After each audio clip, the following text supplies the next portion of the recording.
I am going to ask the panelists to have their discussion and ask Mr. Branche to start with some questions, but we've heard several things that are working together. We've heard excellence and experiential views. We've heard people speak of values and talent, mental health and flourishing, and what a marvelous life could look like and what it could mean. So I would want to ask the panel to focus a lot on what are the specific strategies that we could engage in to create this marvelous life for ourselves and for the workplace. How can we, there are different ways of saying it, mental health and values, talent, creation, focusing on growth, etc., and the marvelous. How can we create strategies? I would really like that we could get some specific examples as well in terms of what is this marvelous life, what is this health, what is this, how do we see the values being displayed within the workplace? But let me ask Mr. Branche to start off with some questions for the panel as well. I think this is the first panel that I've been on in which all the presenters seem to have a natural articulation with each other, although I don't think there was any conspiracy of collaboration beforehand. The issue that comes up from this that I would put to the panel is, one, how do we fully engage the people in the production of collective selves that allow for the creation of values and for all of the mental health benefits that we are saying are important in the organization. To put another way, why is it difficult sometimes to create proper relationships among ourselves and our environment that are spontaneously there, but are always being degenerated for one reason or another? I think one thing that plagues us is a whole process of exocentricity. We put other people and other circumstance outside of our reality. We don't believe in ourselves, right? So believe somebody must give you a job. Somebody must bring an investment to the Caribbean. Somebody must bring some money. I take a totally other view. The only way we're going to get loose from that, we start with ourselves. This is the center of the universe.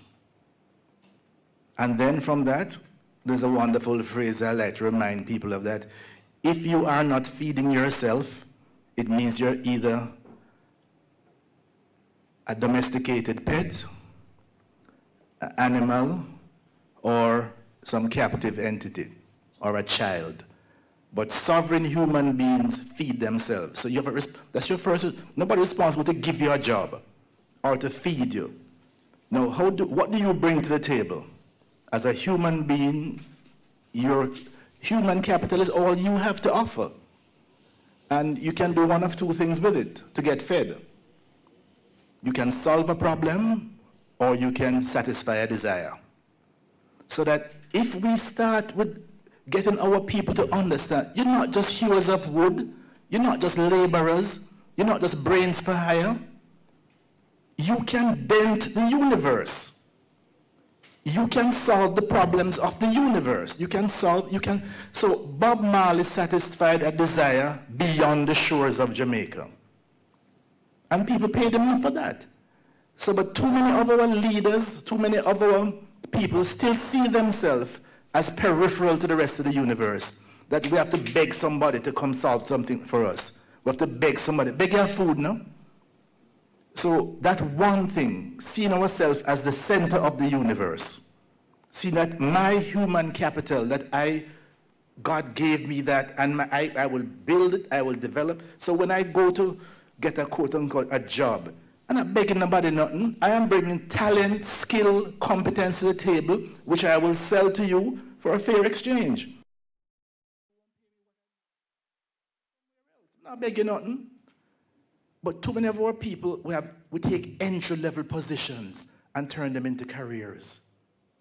You add no more value, but expect to get paid more every month, every year, and so on. So we really need that kind of discussion at the most basic level. So even our best and our brightest still have the same exocentric model. Somebody must give them a job. Somebody must feed them. You can accomplish what you will. So race for me there, you know, I'm making it parochial to myself as a Jamaican, a Jamaican who made that statement. And I think we're challenged in the workplace to respond to what Mr. Branche is inquiring about. I think the challenge arises not just from inside, but it started outside. So, for example, we're a low-trust society, and we see that in the workplace. So the Pew studies indicate that 77% of the people in Sweden believe that people in society are trustworthy. In Canada, it's 79%. In the United States, 65%. In Jamaica, 15%. And we've seen it increased significantly from the previous study, where it was 14% to 15%. So I think we clearly have a challenge with trust in our society, and it shows up in the workplace. So Leachim has come up with a phrase that describes people in organizations who, as leaders, we have fired, people who have resigned and stayed. So I have come up with my own phrase, and this to describe people who we as leaders have fired and kept. And both of these situations describe an outcome of very low trust. I think we have to find a way to increase the level of trust in the workplace, but it starts, I think, in the population that we're all employing from. So the problem didn't start in the workplace, it is manifesting in the workplace. So we have to fix this thing in our society, I believe. And there are lots of branches, no pun intended, but we need to identify the roots of it and address the branches that are looming very large today in our workplaces. The final thing I want to say on this has to do with just issues of respect in the workplace. I mean, I was challenged 2 weeks ago. My daughter, who is a law student here in her final year, wrote a paper and asked me to read it on the evolution of people we have as helpers in our workplaces. And I was personally challenged by it, and I went back to re-examine, how do I treat the person who is looking after my children as an employee, and how do I inspire her to dream big for her own children? How do I make her feel that she's an employee with benefits and with something to look forward to, and as a valuable member of my staff in my house? And so the issue of how we demonstrate respect for each other, I think to my mind, looms very large. So the relationships that Mr. Branche is inquiring about, I think, is going to come from investing in building structure, improve trust, and a reconsideration of how we define respect for each other in our society, and ultimately then in our workplaces. Certainly, I want to align myself with the comments that were made, because we all want to be marvelous. We all want to self-actualize. Well, we're doing that because we want to be the best that we can be.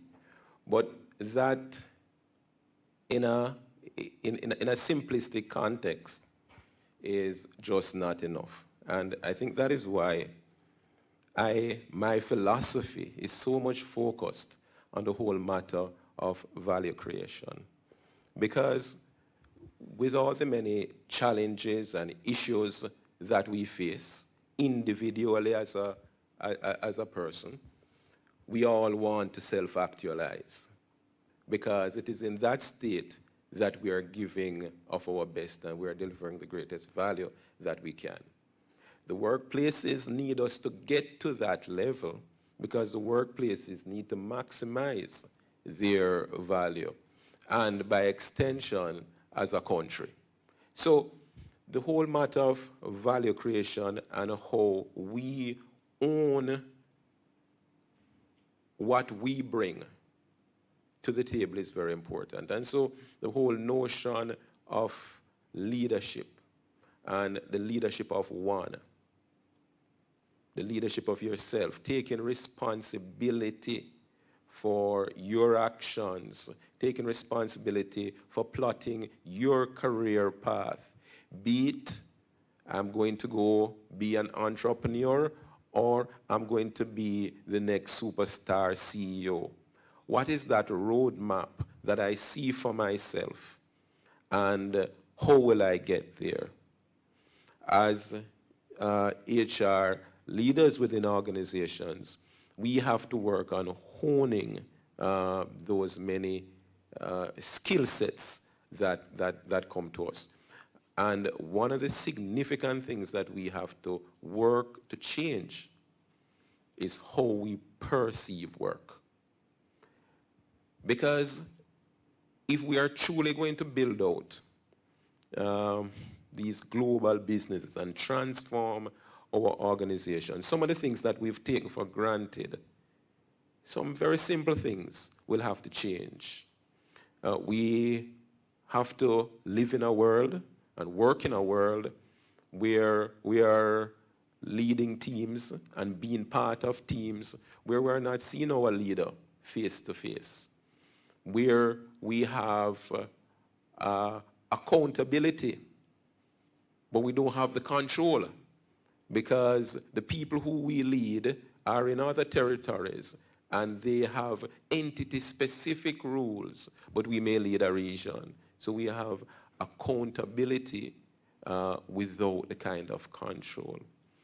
We have to face, as we traverse our career, and the workforce, the workplace bully, who does a lot to impact our mental well-being.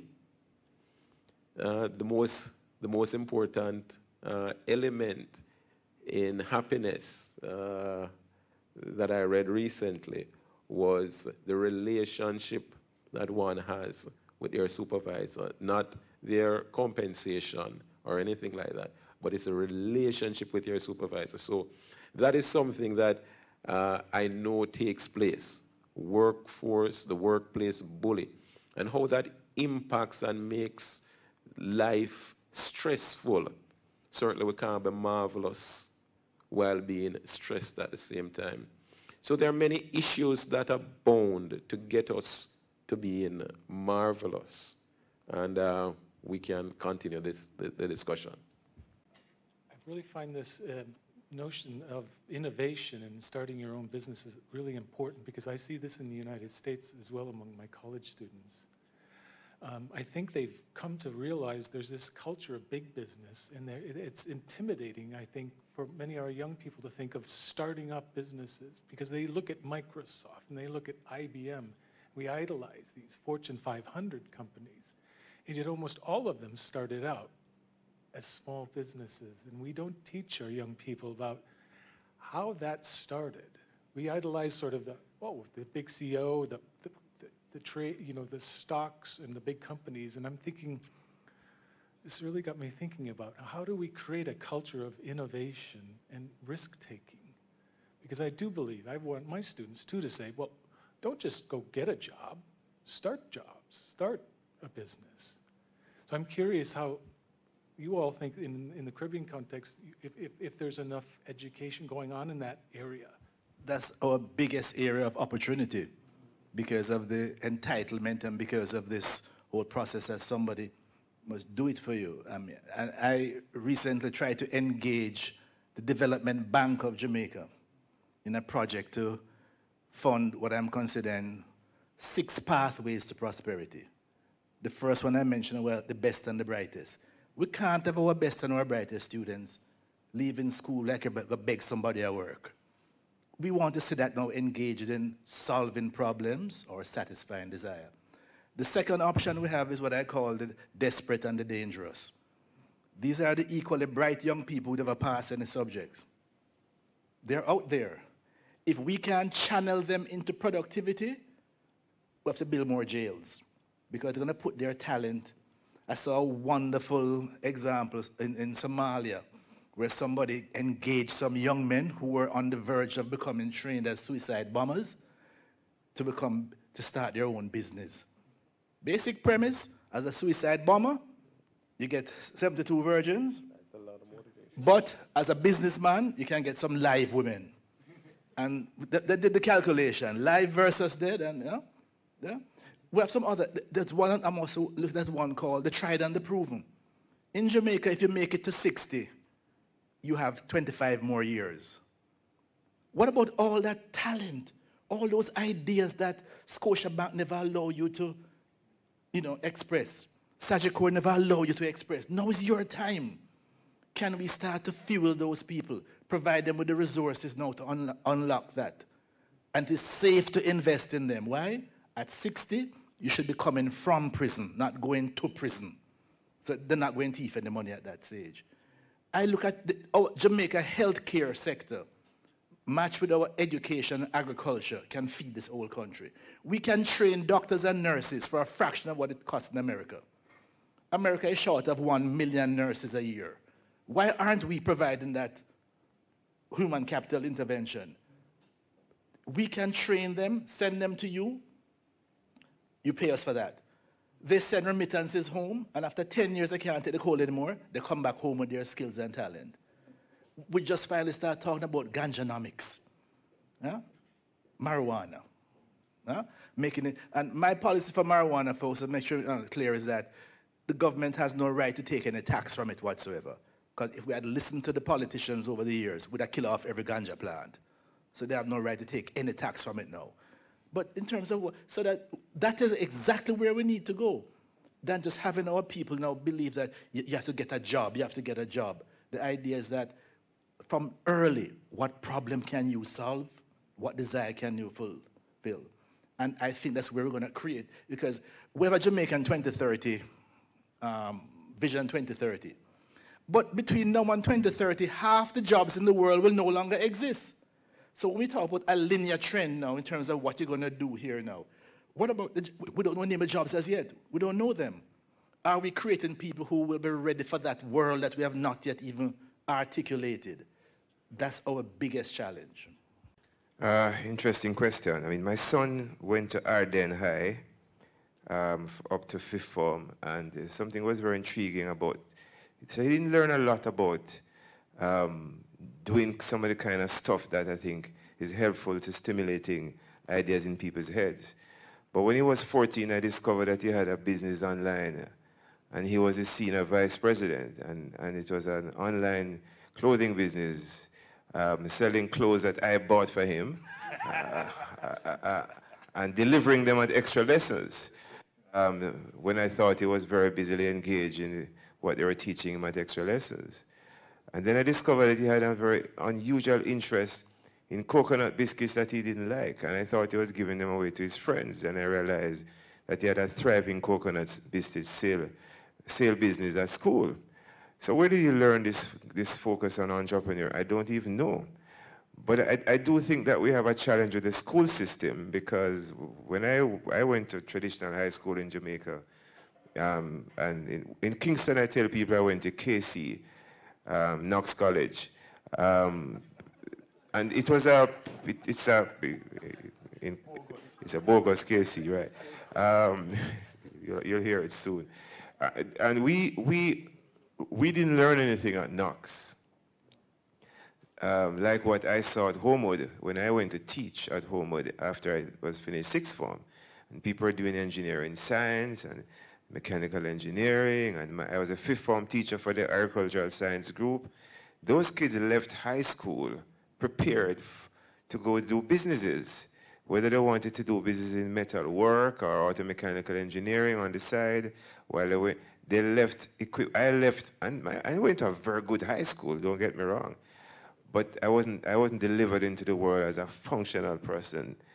The same way my son wasn't delivered into the world from Arden as a functional in terms of that kind of skill development. So I think we need to look at how do we equip kids long before they get to university, to begin to think about deploying who they are and what they have. Because to me, that's what business is about, deploying who you are at the point of convergence with what you have.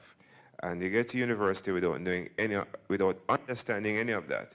And so we have the results we have today in our own country, where people who become hustlers are people who didn't necessarily do well in high school.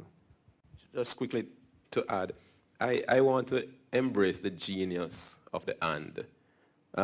So while the focus is on entrepreneurs, I think we know that not everyone is cut out to be an entrepreneur, or even choose to be, or even have a slight desire to be.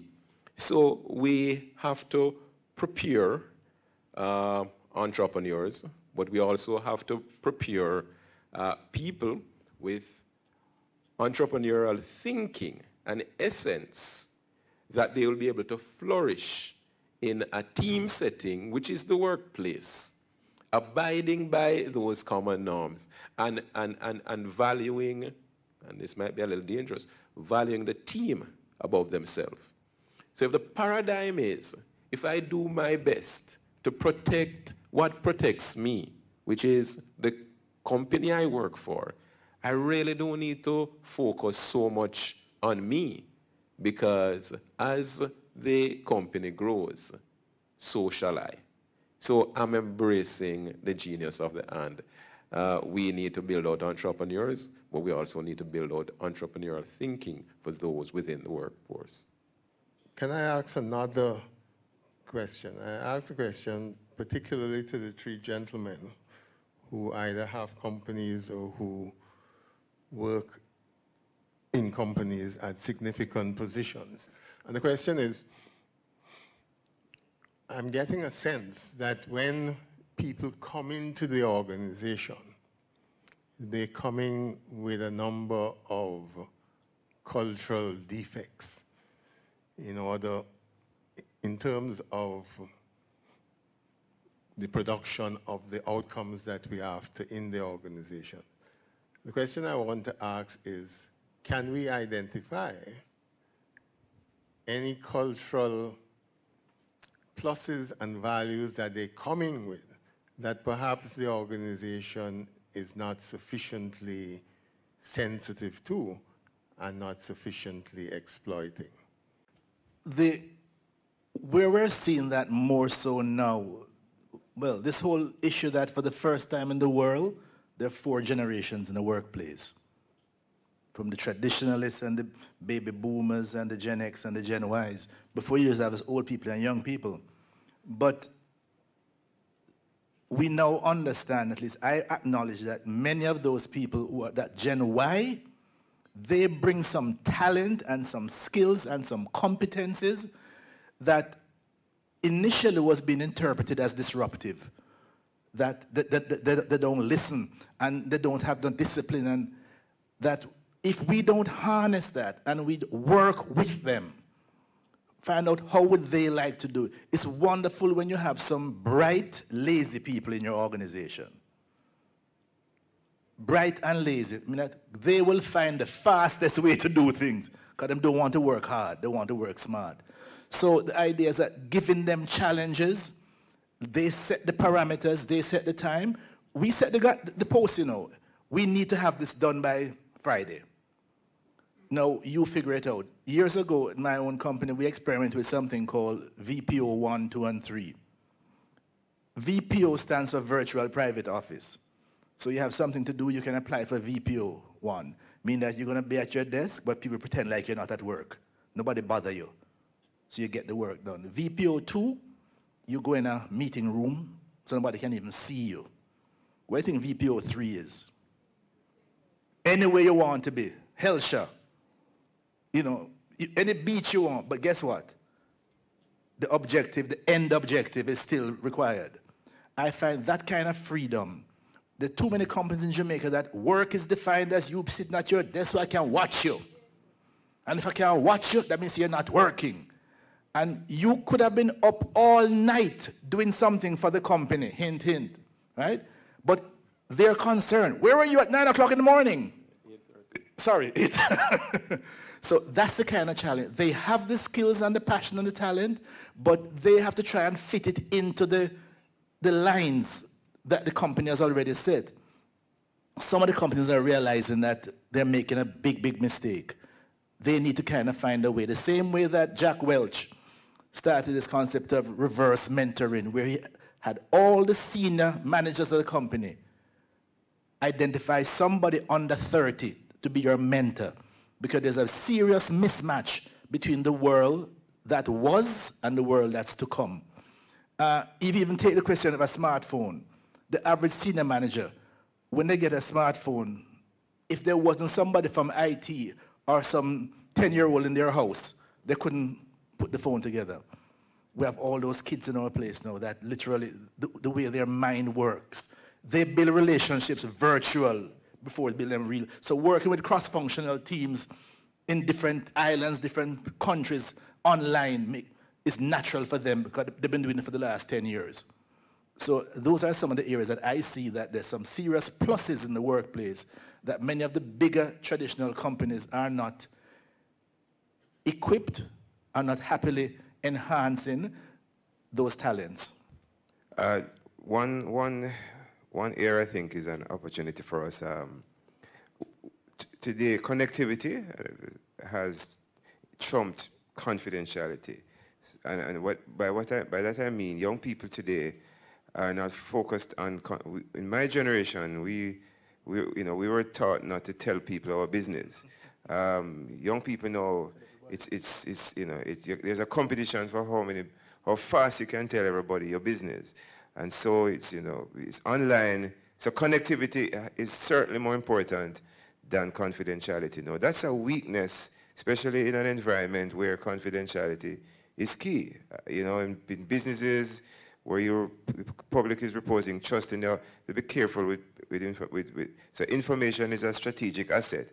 A lot of our young people don't understand that because connectivity is so much more important for them than privacy. But in the midst of that weakness, there is a strength because they're so focused on connectivity that to my mind represents a tremendous advantage for organizations. How do we tap into this huge focus on connectivity? Because they are so connected, so focused on it. They understand the value of connectivity. And so that's so important now to grow businesses because